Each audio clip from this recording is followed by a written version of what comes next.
Going live. Clicking it. Cool. So it did let you.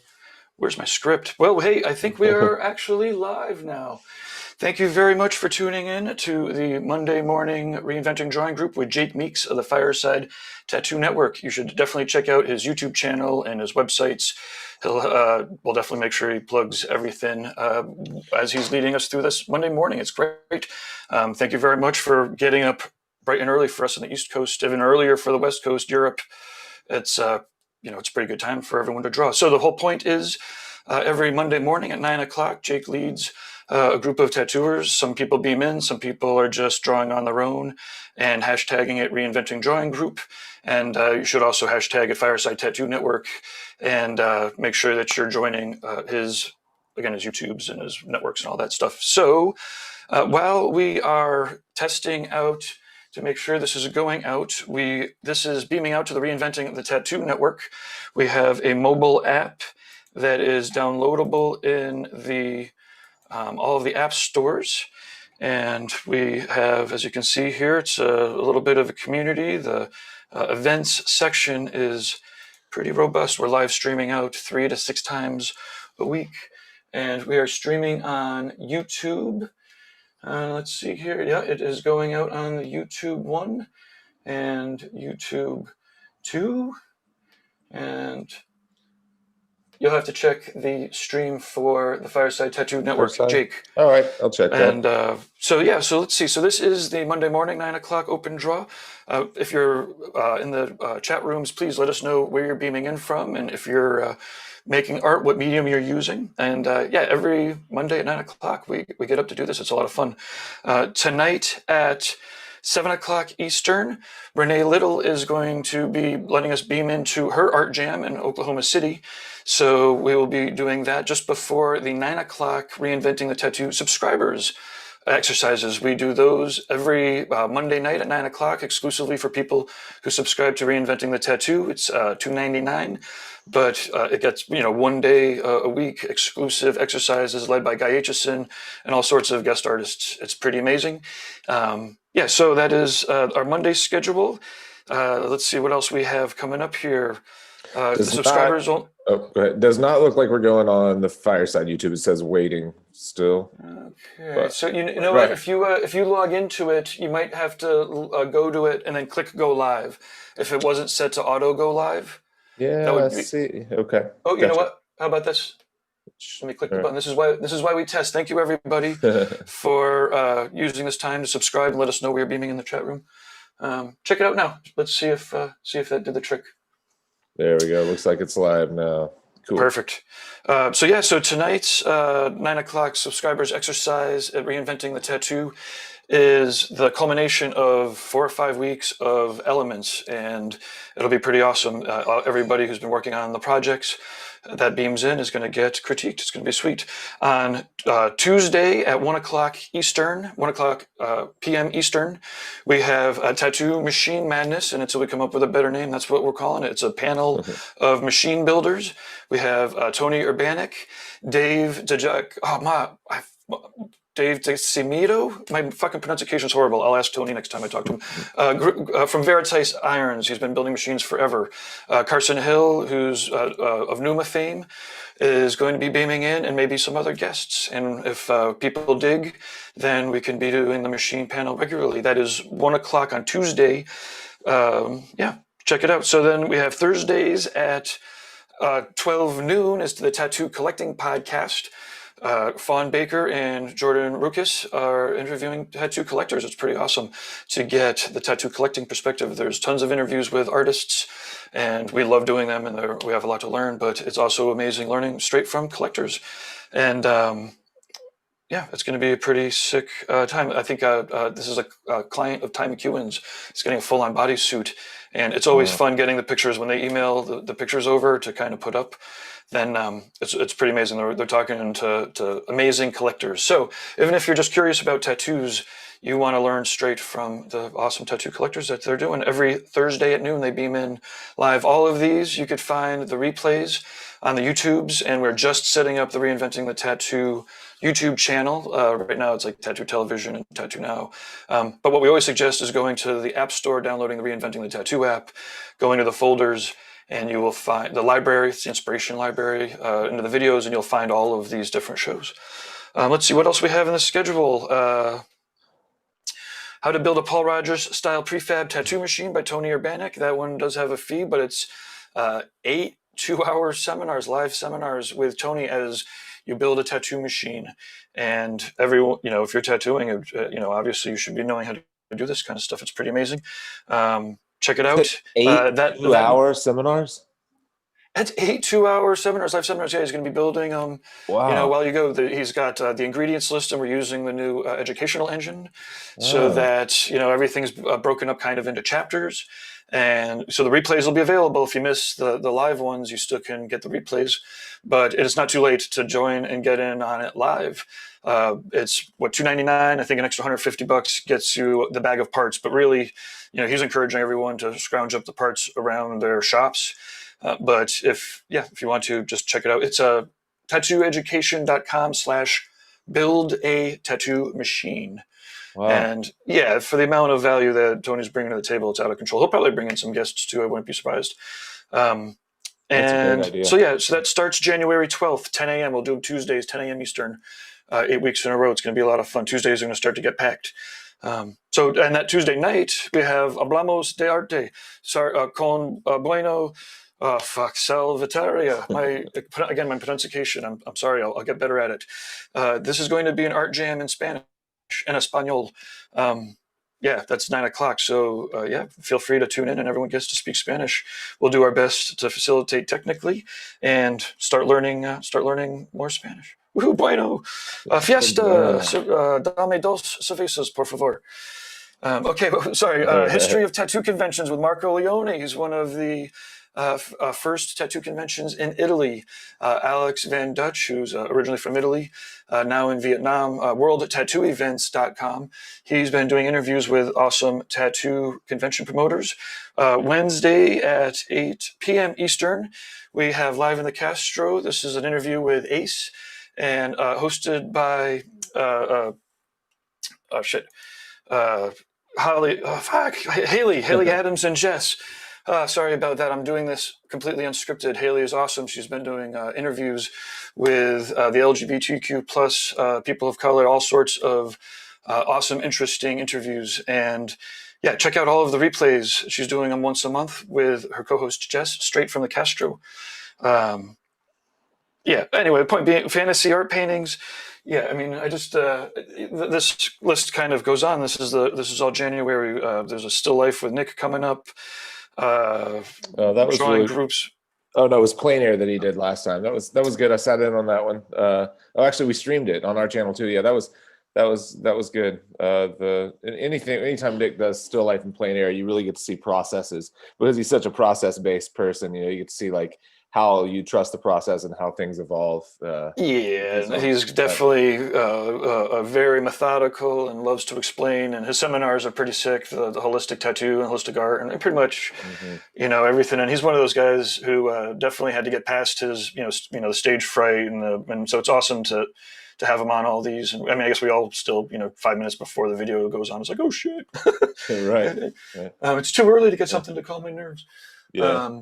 But okay, so this is going. So I just want to thank the Reinventing sponsors real quick. InkjetStencils.com. You could check out their spot in the mobile app, as well as Cheyenne's got a tattoo machine that, I guess the giveaway entries are now closed. It's now the first of the year. I suppose if you get them in real quick before we'll do a live drawing. Very soon. I'll get with them, and we'll do a drawing very soon. Tattooeducation.com/giveaway. Fireside Tattoo Network on the YouTubes. And we have actually have a couple other sponsors I need to get information to, but we're so busy streaming that I guess the last sponsor obviously is Reinventing the Tattoo. Please download the free app. There's a great free community, but the subscriptions are actually what we're building this all for. So feel free, if you're a tattooer or an apprentice, to grab it. And now's not bad time. We just got the app in the app stores. so that it's a great time to get reviews if you appreciate it. Critiques, feel free to DM us directly, but if you have kind things to say, go to your app stores and say them. Okay, I am yielding the floor to Jake. Thank you very much. If I missed anything, please forgive me. I'm getting scripts together to get to the appropriate people so we nail everything every time. Whew. All right, good work. What's up, everybody? I don't know who all we have watching here. I don't know if we have anyone else streaming, but until someone else, oh, there's Jason. What's up, man? Sorry, Jason, we're running behind today. It's already 20 after. I wanted to tell everybody real quickly that I, like Gabe this morning, I've kind of fumbled too. I didn't all of my gear that allows me to set up my over the shoulder camera so you can see what I'm drawing is I left at the tattoo studio because we were filming some fireside stuff, and I only have one set of gear, and I just left it there over the weekend. But I can share my screen, so I'll do that kind of periodically. But Jason's always set up. He's got the in-screen, whatever you call that, action going, so we can see you and what you're drawing. Remind me again, Jason, what do you use to do that? Is it built in, or is that you got an external little camera, right? Yeah, so I'm using a webcam up top, which Yeah. if you take a look at my video, you can actually see part of it. Mm-hmm. And that's just pointing straight down at my iPad. And I use a program called Manycam, which allows me to go through, and it's a program that's available for Windows, Mac. I think I can get an iOS version too, or Android. And essentially it allows you to take multiple inputs, almost like a video switcher, and kind of stitch it all together. And you can do different layouts, and you can add text and all types of fun stuff, like lower thirds like you would see on the news, where you have like the names and the tickers coming up at the bottom. It's got some pretty cool effects. Yeah. The one I've been using, I don't know, I haven't played with it enough to know that if I can do what you're doing, where I can use both my my camera on my Mac and my phone, which is what it streams to as my secondary camera, my over the shoulder view. But it's called Camo, CAMO. Have you heard of that one? I'm sure there are 1,000 of those little pieces of software that do similar things, but that's what I've been using. You just download this little bit of software on the phone, download an app on the phone, and it basically streams. It's native to Zoom, so it streams. You can choose different camera angles, and I've just kind of had this one the last few weeks. It's over my shoulder, looking straight down at what I'm drawing. But like I said, I left all that set up at the fireside studio this last week. So what are you working on, man? Still rolling hard. You're going to be like the king of chrysanthemums. Hey man, well, I don't know if I could ever steal that title from Fibs, but yeah, it's a tall my goal is just to get better at it. Yeah. And the only way that you can really get better at it, in my opinion, is by drawing a whole bunch of them. Yep, that is absolutely true. Who was it last week that was on here that that was going through the Bridgman book, and he had like a full sketchbook of Bridgman, of figure studies for Bridgman? It was I forget, I draw a blank on names, but yeah, absolutely, just doing it until you could do it in your sleep, I think is the key. Absolutely. Yeah. Who else? Did I see Melissa on here too? Let me see if I can go back to my other view, gallery view. Yeah, what's up, Melissa? I started off doing that with snakes, man, and those were tricky, but I drew 12,000 of them, and super easy now. Yeah. You see people where you can see they've drawn snakes for so long that like their snake heads are, it's almost like a photograph of them. You know what I mean? You're just like, oh yeah, I know who drew that snake. I know that snake head. Morning, guys. Morning, Melissa. How are you? Doing good. Very early here. Yeah, real early, and you're in. How was everybody's New Year? It was good. Yeah, mine is great. Made it to midnight. Family up from North Carolina, so if you sweet. guys hear any noise in the background, it's family. It's probably my brother, his wife, and their 2 kids. Oh, sweet. That's cool. Hey, sorry to chime in. I did forget a couple things. If you are an artist who's drawing along, you definitely want to get the link from the app. So you download the Reinventing app, you go to the events, you'll see the drawing group with Jake, and then you can click on the Zoom link right there. And let's see, we've got Emilio Sasa says hello from the Fireside Tattoo Network YouTube. Good morning. Good morning. Sorry we were slow to get going on Fireside this morning. I saw there were a handful of people in the waiting room whenever I was trying to get everything rolling. Yeah. But yeah, and then okay, cool. Hey, Gabe, is there a way to put that link somewhere in the when people are watching on Fireside, if they want to jump in and draw with us, can we have the link there too, or is Reinventing the only place we can do that? No, I'll copy and paste it right over there right now. Okay, cool. Yeah, maybe we can just do that going forward. So wherever people are, if they want to jump in and draw, they can just do it from that spot. Here, I'll share really quickly since no one can see what I'm drawing. I'm just looking at the side of my face.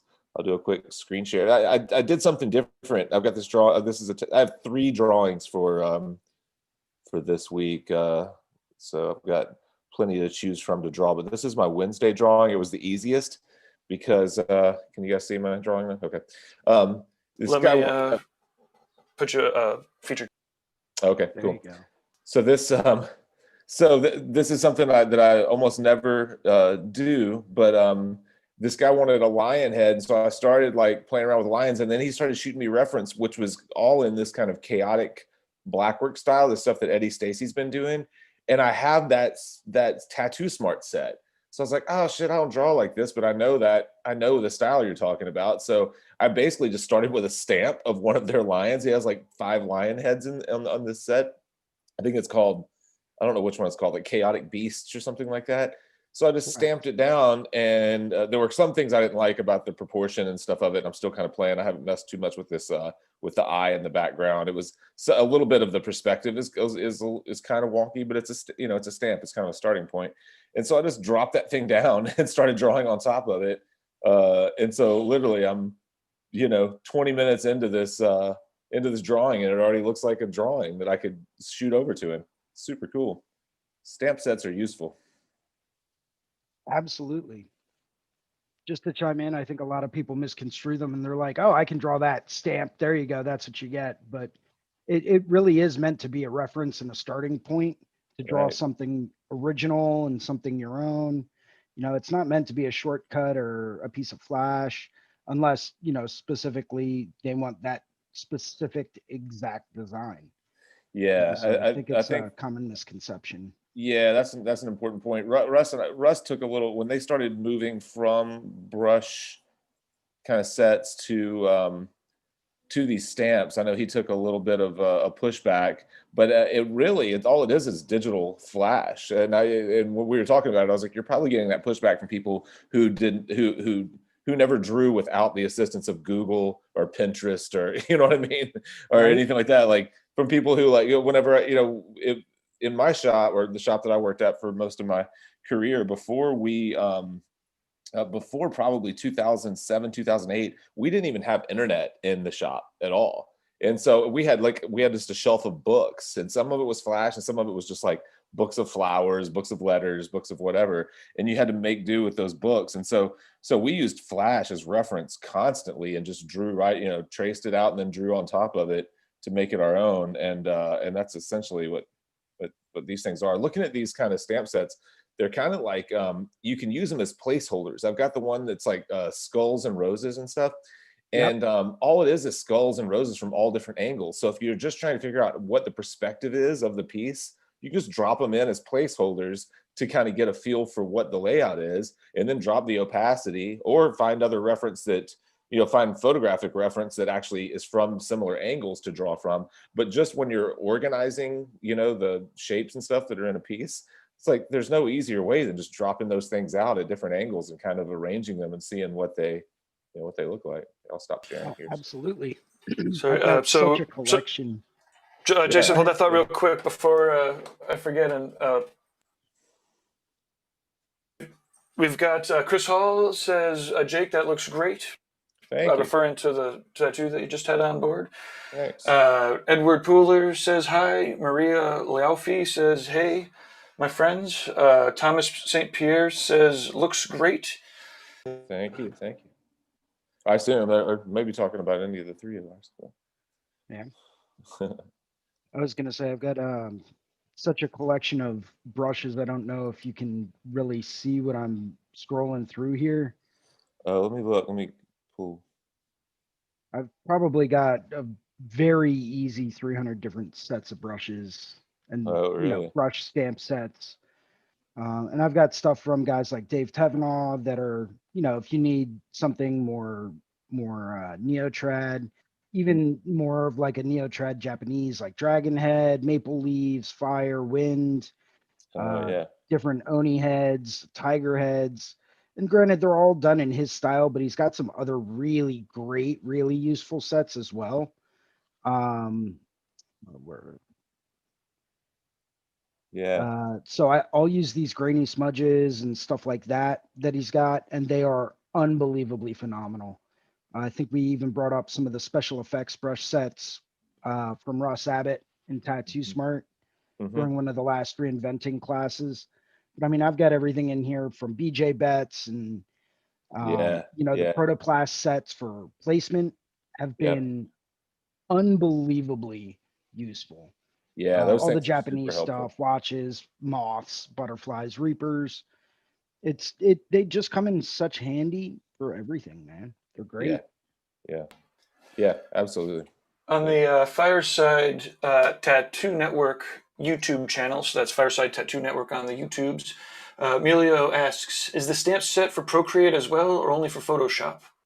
The one that for Procreate, for Tattoo Smart, they have sets for both. You can download either version, but it seems like more and more, and I've talked to Russ a little about this, they're moving, like Procreate outsells everything else by far. So most everything is moving to Procreate stamp sets, because he tried forever to push Clip Studio, which he still likes a lot better, but it just never really caught on. It was a long shot, I guess, to begin with. But yeah, actually these that I'm using, I'm drawing in Photoshop right now, but I laid all this out in Procreate with the stamp.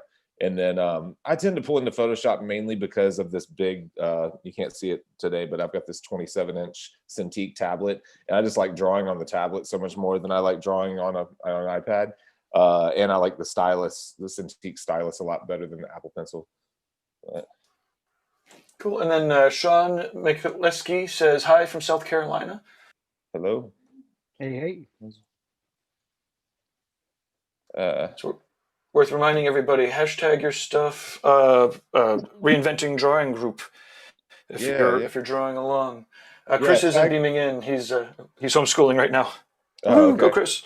Yeah, if you can tag Fireside too, so we can share some of these sketches on. We haven't done that, but we're low on stuff to post, especially on our Instagram and stuff like that. So we're always struggling to come up with something to post. So if you tag Fireside as well, we'll start sharing some of these Monday morning drawings. Those new videos you just posted up are pretty cool. Thanks. Yeah, the 3-minute videos, those are finally starting to take off. I say finally, we did 2 or 3 that kind of fell flat. Well, comparatively, they did better than a typical podcast, but not as good as like our technique episodes. And then finally, these last 3 or 4 seem to be catching their stride a little bit. So it's all about consistency. Right. Not to be too funny about it, but yesterday I was editing some of the videos for Reinventing, and we had BJ Betts' 4-minute tip. Oh. I was like, motherfucker, we should have kept going. It's a great idea. Okay. You are killing it with it. It's just short little tips, and you probably run over to 4 or 5 minutes anyways. But 3-minute tips is perfect, man. Yeah, it almost never lands on 3 minutes, but yeah, I think it's more just about the idea of short, kind of quick tips. Yeah, it's funny. I've thought about it a few times. What's the movie where it's like the dude's doing the 7-minute abs, and he's like, yeah, that's great until someone comes up with 6-minute abs, and he's like, what? No way, you can't do anything in 6 minutes. Nice. And then Tim Ferriss is like, I could do the 4-minute ab. Yeah, exactly. Like someone's gonna do 2 minutes to better tattooing, and we're bankrupt. That's a pretty good topic to run around the crew. Is who are you like outside of tattooing? Are there any sort of like motivational, businessy kind of and drawing stuff? That'd be awesome. Anyone watching anything good on YouTube outside of just like movies?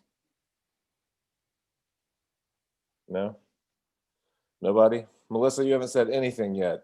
What are you watching? What other art or business or painting or any kind of stuff are you watching on YouTube? So I've been watching Bishop Rotary. They do something every Friday. Yeah. It's like they call it Fridays with Franco. Oh yeah, I've Um, seen that. yeah, and then I'm just going through like old content really.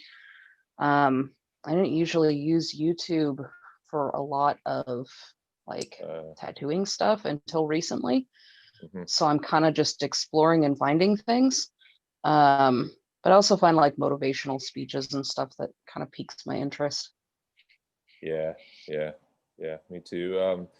Yeah, I haven't actually seen a Fridays with Franco, but as soon as you said that name, I remember seeing a thumbnail or something for it. I should check that out. It's pretty good usually. He's got a lot of information, you know, outside of business related stuff. He also does like giveaways and stuff like that too. Hmm. I always try and catch it when it's live, but I never get to. They've got a pretty good Yeah. setup going with a couple cameras, and yeah, Franco's got a pretty good thing going on. I'm going to pop up Chris Hall in the chat room, sent in some suggestions, so I'm going to fire them up. And first one's James Gurney. Oh So this will be yeah, fun. absolutely. Yeah. It's like the master teacher. That color and light book, you can just read that about or not read it. Just pick it, go to any random page, and about once a month, and just flip through and. So I mean, everything he does is so good. His little if you subscribe to National Artist Magazine, his little whatever you call them, his little like how tos that he does in all that print versions of the magazine are so good. So good. I've been watching mainly on YouTube just a bunch of you can't tell by looking at my video, but I've been watching a lot of video stuff. So trying to improve our setup and get a little more cinematic with especially with the 3 minutes tattoo and stuff like that. I'd like to. My goal is to pick up both a home studio setup so that I can look better than I do now with lighting and multiple cameras when we're doing this stuff, and then also one for the tattoo studio, the podcast studio, so that it'd be easier, so I don't have to actually set stuff up. Everything's just in place and you click record and go.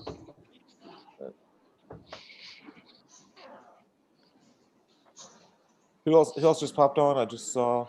Oh, Patrick. Hey, Patrick, how are you? I'm all right. Good. What? I'm just trying to figure out my get my what's it called? My camera sorted. Come on, I can do it. Did you make any progress on your moth and candle? Yeah. No, I did. We have something there. I There think. you go. Yep, I see a phone or a tablet. No, tablet. There you go. But you do want to turn your camera sideways, your phone camera. My camera is sideways. Yeah, so you're in landscape instead of portrait. I'm gonna fire up while you get that going. Kevin Hill is another landscape painter that's been suggested we take a peek at. Do you know Kevin Hill? No, I've never heard of Kevin Hill. I'd love to see it though. Oh yeah. 5 things I need to know before my next painting. I bet there's more than 5. Oh yeah, those are really nice. Yeah. Yeah, beautiful. Some of the like the kind of atmosphere, yeah, that's awesome. Some of the atmosphere of these, they look a little bit chunkier, but some of the atmosphere of these remind me of this dude has such a good YouTube channel. He's from, you guys have to know him, Andrew. He's from New Zealand. Really well produced work. Somebody help me out here. He's got a giant following. Andrew Tischler, Tischler. Sorry, you don't have to jump off of Kevin Hill. I just looking at kind of the atmosphere of those reminded me of some of his. These guys are so, man, this guy's YouTube channel is so good, and he and these paintings are enormous. He's super charismatic, like he has a New Zealand accent, so he so he's easy to listen to. But he's like the paintings are huge, and his plein air painting, he's kind of like Nick in that he has a really specific process, his background to foreground process, and how he goes from more muted, lower contrast, more muted color to more to higher contrast and and more intense color as he moves forward. He just has a lot of a lot of fairly simple ideas, but he executes them so well that you can just watch him paint forever and listen to him. You can listen to him say the same things over and over because they're like, because he's demonstrating as he's repeating what he's taught 1,000 times, and each time is just a better example than the time before.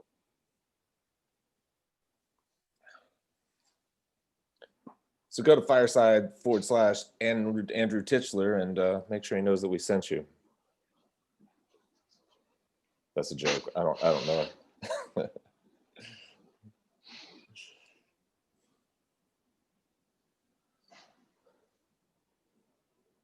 Yeah.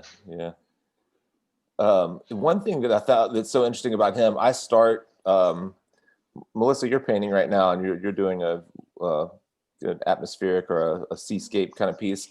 I don't know how you start yours, but I start pretty thin with washes and then build up paint. Andrew starts with pretty thick paint all the way in the background. It's just neutralized, really muted, but it's always opaque.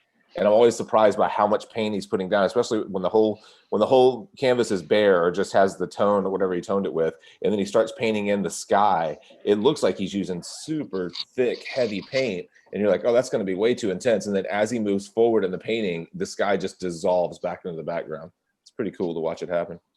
So I start pretty thick and then I just go super, super thin, but I also go really bold until I get down to like the horizon line. I don't do, prior to this last year, I didn't do a lot of painting.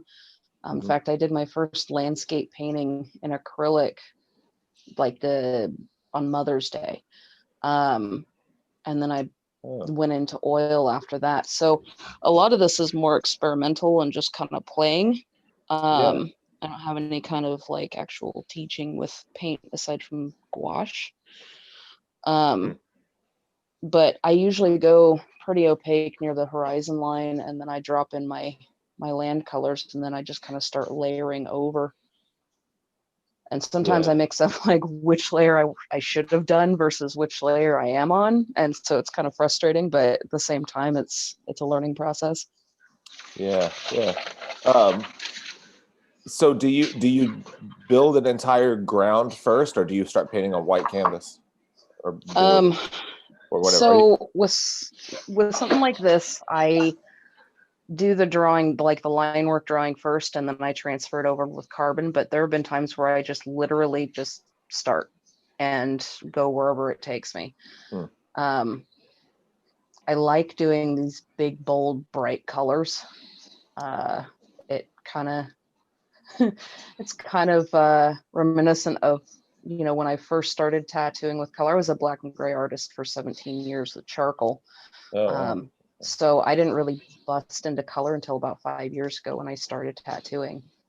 I had all the color theory classes and stuff from college, but I didn't use it. Yeah. So when you started tattooing, you jumped into color then, or you tried to start with black and gray? I pretty much jumped into color just right off the get. I've always been, lately it's been a lot of black and gray, but that's just what my clients are bringing me.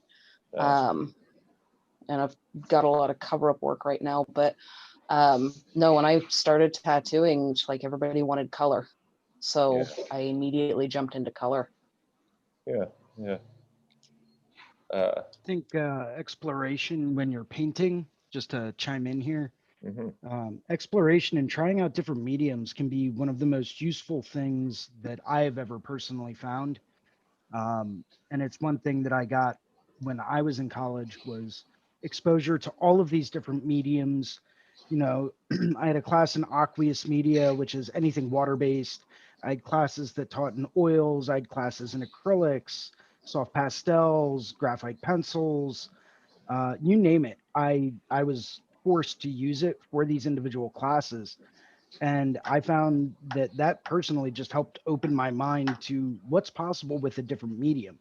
What kind of effects can you get when using, say, a liquid acrylic or a liquid watercolor over a heavy body or a medium body acrylic.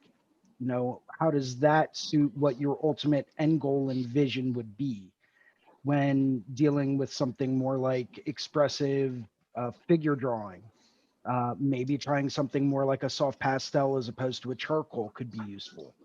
Yeah. Which there's not too much of a difference in consistency, but I found that soft pastels, the really good higher end soft pastels, are it's more like holding a piece of solidified powder as opposed to something that's a little bit stiffer with something like vine charcoal.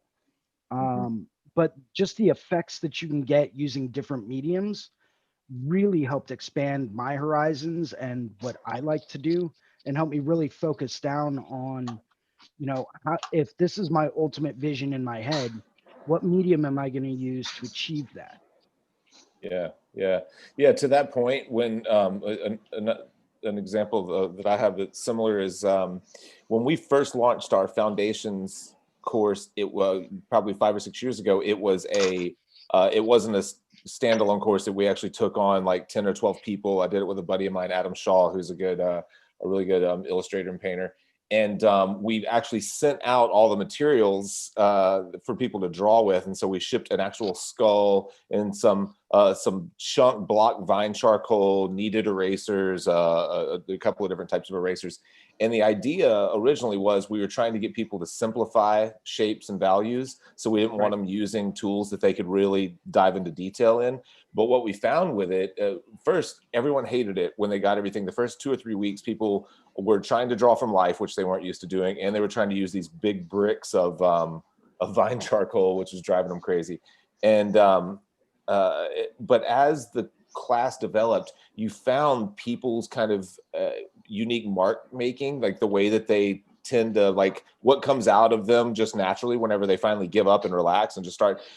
People made the most interesting drawings, whether or not they were accurate. You could look at everyone's drawings by the week 4 and be like, oh yeah, I can really see what that person's like tendency is. And I thought it was unintended, but it was something we started building on after that, because we stumbled into that. And I thought it was so cool to see people's kind of individual mark making come out. And I think it was directly a result of them using a tool that was unfamiliar and was not at all like a tattoo machine, because they were all tattooers. It was really cool. Yeah, it's always unique and interesting to see the way that things develop when people are presented with foreign objects and foreign mediums that they don't usually use or wouldn't otherwise use. Right. Yeah. Yeah. We used vine charcoal a lot because it's so forgiving. You can erase it so easily, and you can really make it as sharp or as dull or chunky as you want. But I think it is important, like Melissa, like what you've been doing each week on these. So you're not, we're sitting here drawing like for tattoos, and you're working with brushes, so you're forced to work in a completely different way than you do every day when you're tattooing. I think that's something that everyone could get a lot out of if you just find a couple of days each week to get away from a tablet or get away from a pencil and try to use some different types of tools. It's definitely helpful. I like the textures of paint. I like how fast it goes down. I'm still working in my way into digital, and there are times where it's like it just takes so long. I mean, I don't have an iPad or anything, so for me it takes me like twice as long to render something how I would do it traditionally. Mm-hmm. And so for me it's actually a little bit easier to work in an analog, so long as I'm not having to transfer it for a tattoo. Right. Yeah.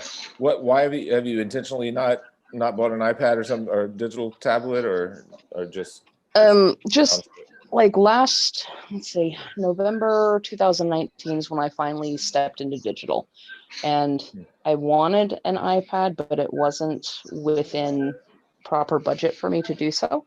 Mm-hmm. I just had way too much other stuff going on, so I did a step up with a Samsung tablet. Mm-hmm. And it's just not, how to say it, it's a good tablet, it's just not as art savvy. Yeah. Like I don't like to draw a straight line. I have to pull a grid in and draw it like that, or trust my hand to do it digitally. And the pen doesn't quite line up with where my hand is. And there's like some Yeah. inconsistencies there. It's more for your average based user versus an art user. Right. Yeah. Yeah, that especially if you're trying to learn, there's no reason to be using or to have to use tools that make it even more difficult. Right. Yeah. I hear you. Well, Patrick. So a lot of oh, times I just switch to using analog. Yeah. I've been going back. Something I've been doing lately, and I'll do it actually on this piece that I just showed, even though it's just a chess panel, is I've been drawing everything digitally and then going back and using tracing paper and getting a mapping of the person's body, and then measuring the map and printing it to scale, and then lining it all up under my tracing paper and rearranging it to how it actually sits on the body. So I'm doing a little bit of a hybrid method. It's a lot of front end work, because after I draw it to scale, the only stencil printer that I have is the little brother printer. So I have to pull it back to digital and reverse it to print it. So basically I'm drawing it digitally, printing my digital thing out, drawing it on full size on tracing paper, photographing that, refining it back in my drawing tablet, and then printing it for the stencil. It's a lot of work, but it's made my it's made my tattoos go on so much easier without having to like fumble around at the last minute and figure out how to make connections on the back of an arm, or something doesn't sit right on a bicep or whatever, because it's hard to make that stuff work visually, even no matter how good of a job you do photographing it. Or at least for me, I still find that when I go to print the stencil, things don't line up exactly right. But if I did a good job tracing, mapping the body, I can lay things out super precisely and then just bring them back into digital. So that's for now, that's what I've been doing. I think I may go back to an old style, not 3M, but whatever the regular thermofax. What's the one that do any of you guys use the one that Kingpin sells right now? That's like, I forget who makes it. It's like black and red. It's like a traditional style thermofax. I've used that one before.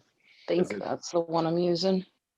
Does it work I've like had the it old for a while. 3M things, or are you happy with it? It does the job. Like, it doesn't do any kind of shading or anything like that. I have to transfer everything to lines and crosshatch and dotted lines and stuff, but Yeah. Gotcha. My only hindrance that I found with it was that, so I do some bigger pieces, and I was laying out a full back piece when I ended up using it.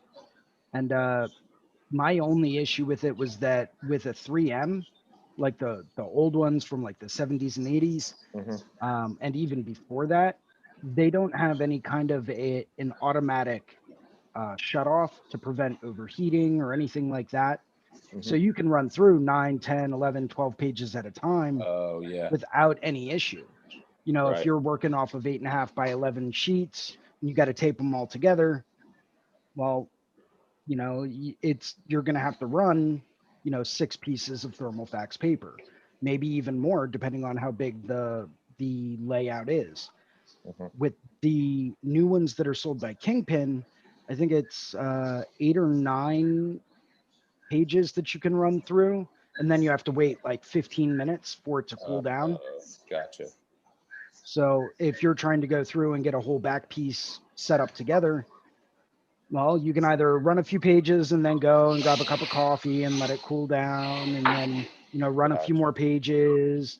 So that to me was kind of an issue, but beyond that, I thought they came out super crisp and clean. They've got the adjustable speed dial on it, so that's always helpful.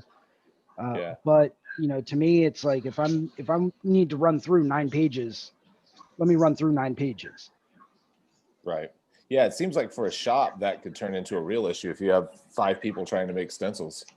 Yep. For me, by myself, that doesn't sound like it would be that big of a deal. But I know with the old 3M that we had at our old shop, and I assume they're still using, the more pages that had run through it, really, the better. Like, it was just like set up where, by the time you've run, like if 2 or 3 people have used it right before you, and then you go and make your stencil, it was always perfect. Like the warmer it was, the better it was. But I've also never been one to do really big, thick, heavy stencils either. I like fairly minimal and fine line stencils. So the warmer it is, the better those seem to come out. But well, before I've got about 10 minutes left. Patrick, zoom in. Give us an update on what you learned on your. Okay, so let me see. Yeah. Basically, all I got around to was sort of putting in the different layers. So what have we got? We got that on one layer, and then oh dear me, yeah, get rid of that, and then these on another layer. So we've got the moth on the bottom, moth on the side, and then moth from below. So what we talked about with the different, so the skull from below, skull on same, and then skull from above, to suggest that sort of perspective. Yeah. And then I realized, I sort of thought, okay, well, where's it going to go? It's going to go, just because of the shape of it, I thought the obvious place for it to go would be the calf. So this is from the Tattoo Smart Protoplast brush set.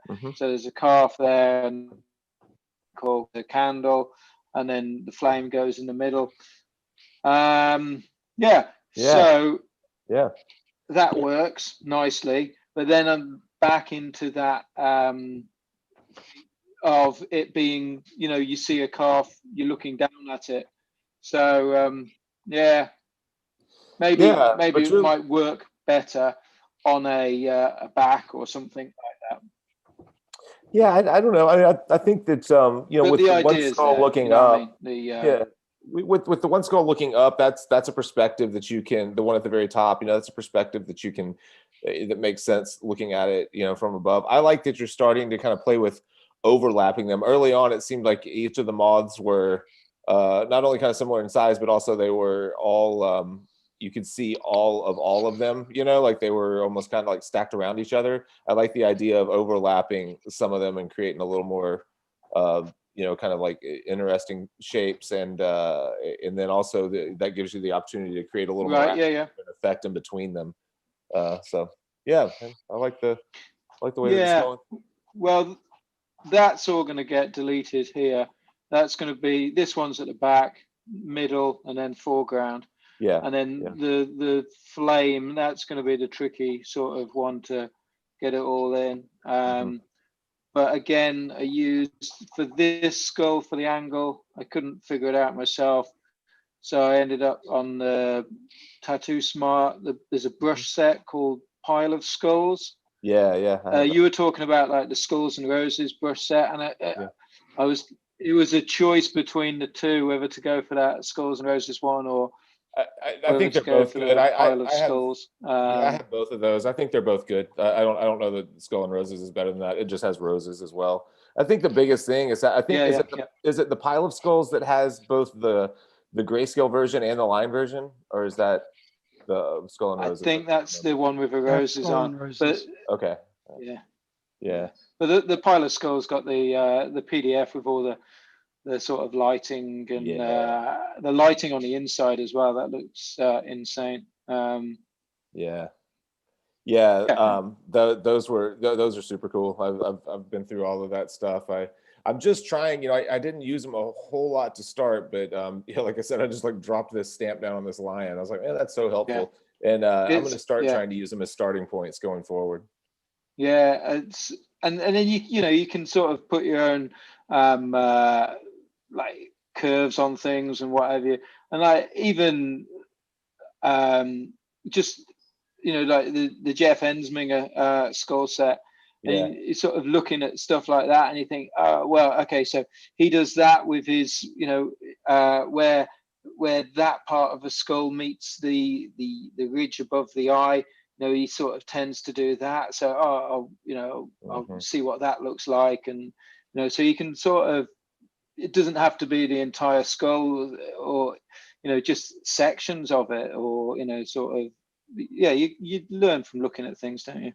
Yeah, absolutely. Yeah, I think that's a great example too, looking at the way that Jeff has a great way of, of really simplifying shapes and presenting them in a way that you wouldn't think of them, normally. And especially with skulls. The skulls are so crazy looking. I love it. Which Jeff? Insminger. He did a brush set for a stamp set for Tattoo Smart. That's just a lot of like really wacky kind of traditional skulls. They're really cool. I don't have that set, but I'm super familiar with all of his skulls. He was doing big flash sets of them, and the last few times I saw him at conventions, he was basically just doing those as like flat rate. So he was cranking out like 4 or 5 skulls a weekend. They were all super cool, and all in that style. I think that's where all those things came from, is from his flash set that he had built just to do at conventions. Okay. Yeah, and I love these like chrome dragons. They're so ridiculous. They're really good. Jeff did my entire torso from my neck, the waves that crash up my neck that you see on all the videos. Those are Jeff. He did from my waist all the way up to my throat. Big black swan, probably, I don't know, 10 years ago now or something like that. I still love it. Still looks fantastic, even through all my gray chest hair.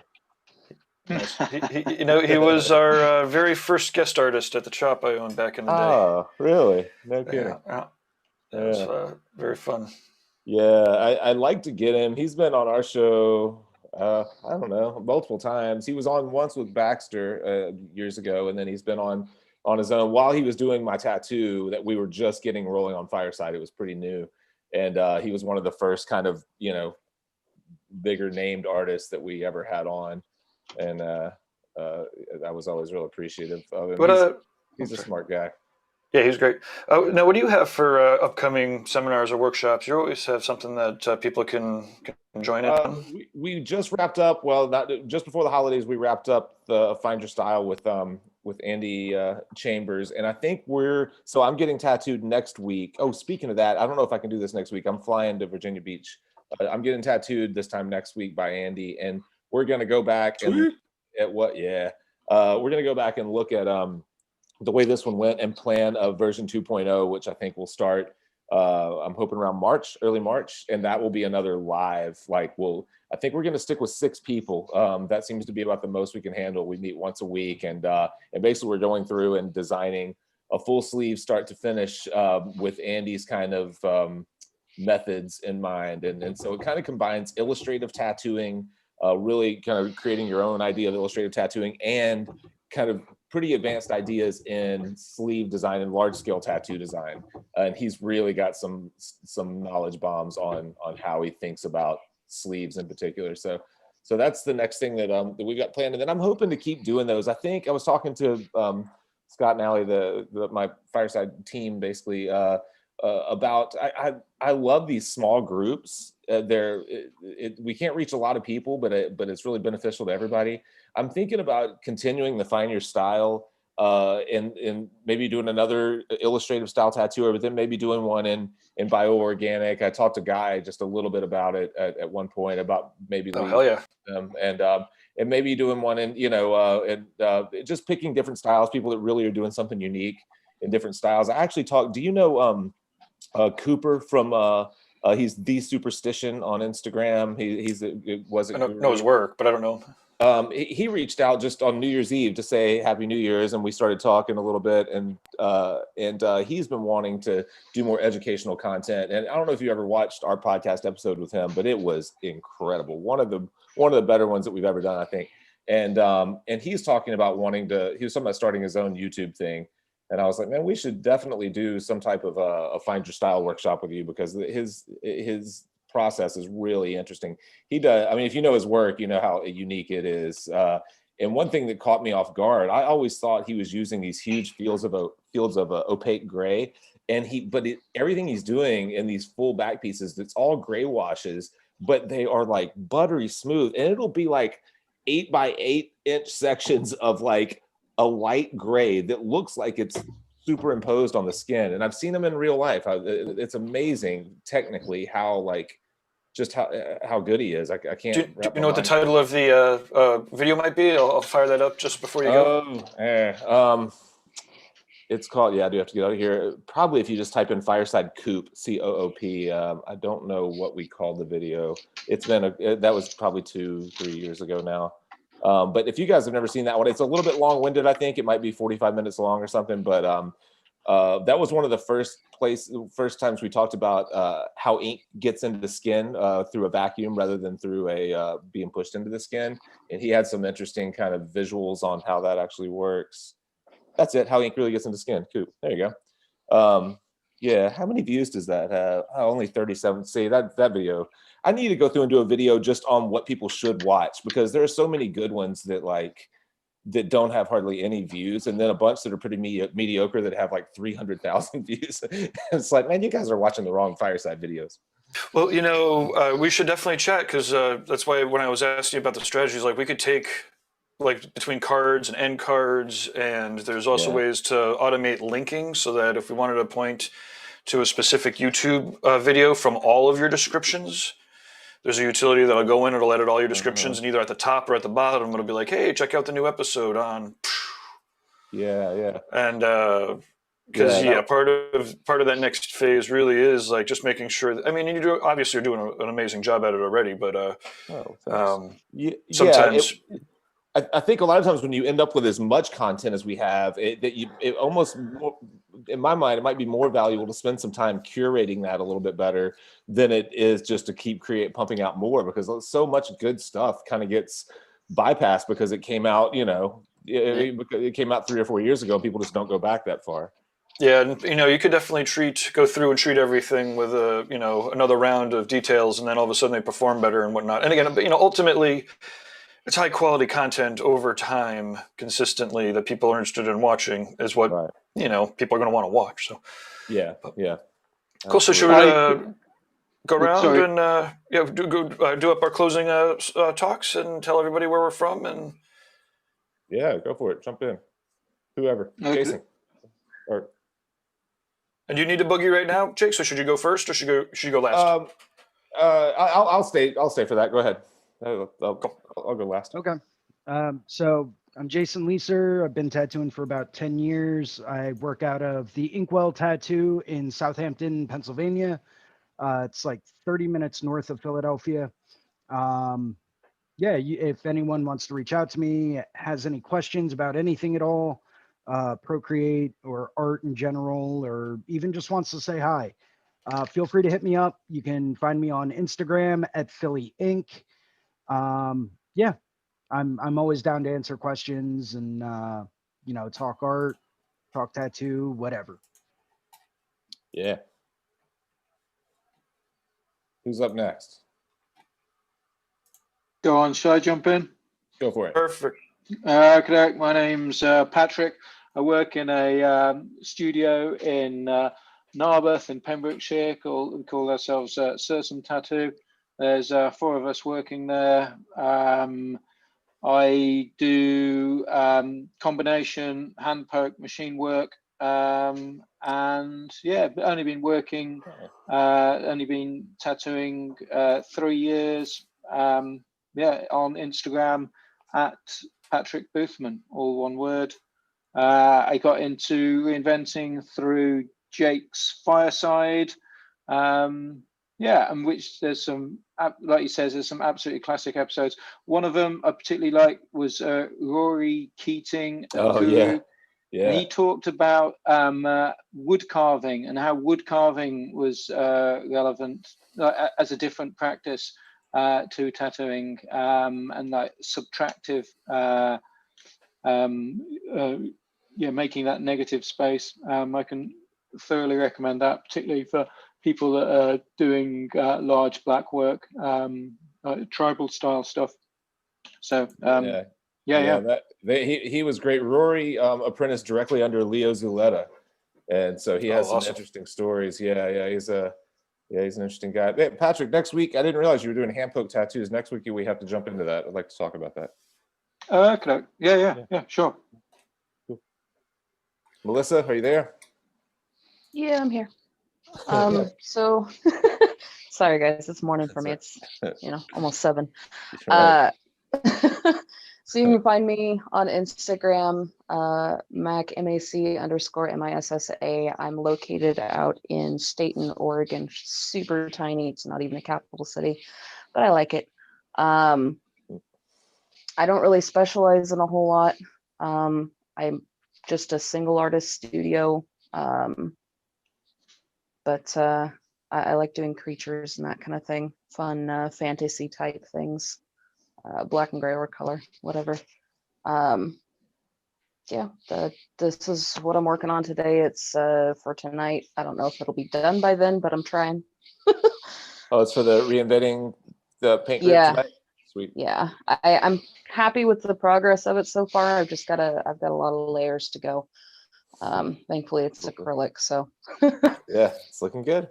It's looking good. Yeah, And Melissa, Chris Hall in the chat room says, "Looking great, Melissa." I think he's probably been tracking the progress of the piece for a while. It's awesome to see these pieces come together over time.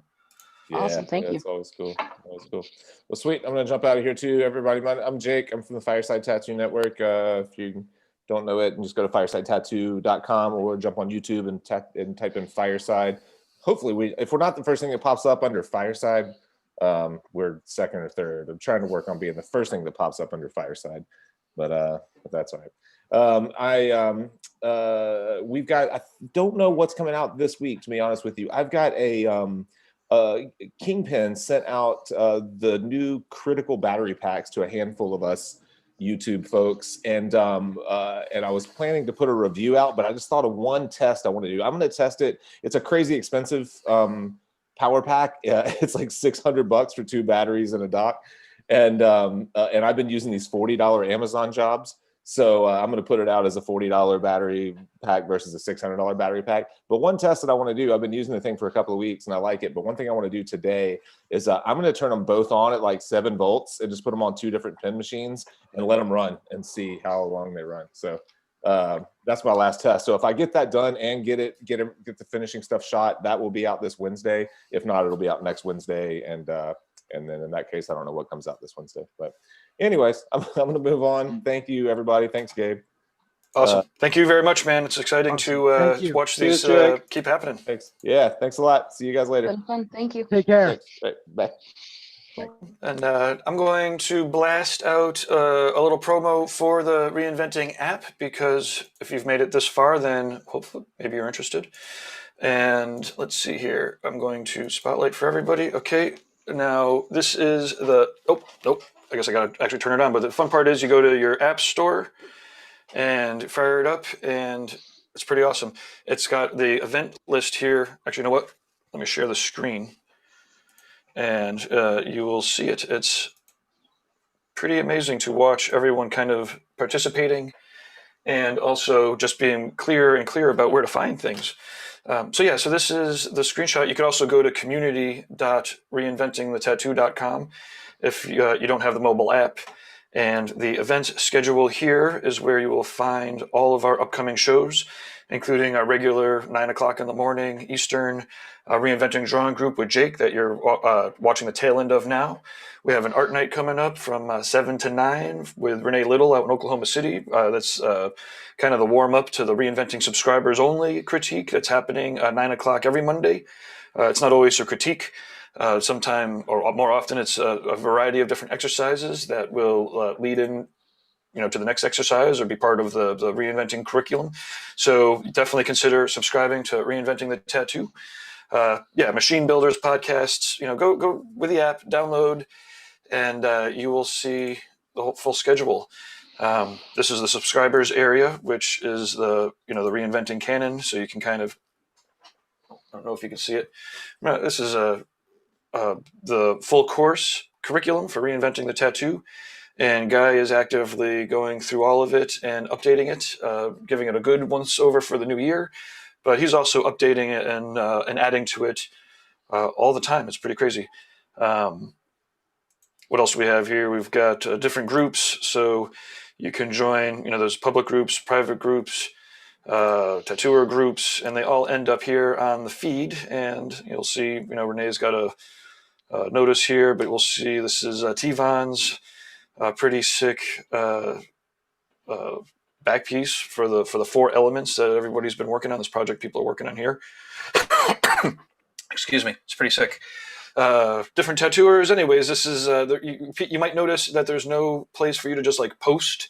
You always have to post in a group, which means it always stays on topic. And so far, there's no politics or food groups. So it's all based on inspiring art, inspiring each other for art.